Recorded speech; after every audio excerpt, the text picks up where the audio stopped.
এই গ্রামে একদিন হঠাৎ করে এসে দাঁড়ালো এক অচেনা দানব।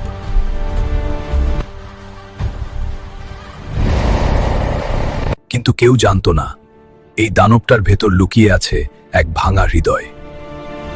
একটা ছোট ছেলে সাহস করে এগিয়ে এলো আর ধরল তার হাত। ঠিক তখনই গ্রামে এলো বিপদ। ভয় পেয়ে সবাই পালালো, শুধু সেই দাঁড়িয়ে রইল সামনে। যাকে সবাই দানব ভাবত, সেই হয়ে উঠল গ্রাম রক্ষাকারী। একাই সে লড়ল, শক্তি নয়, সাহস দিয়ে।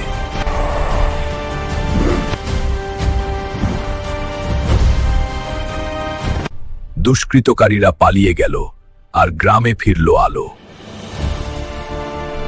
সেদিন গ্রাম শিখে গেল দানব বলে কিছু হয় না, মানুষের হৃদয়টাই আসল। বন্ধুরা, ভিডিওটি ভালো লাগলে লাইক, কমেন্ট এবং সাবস্ক্রাইব করে আমাদের পাশে থাকুন।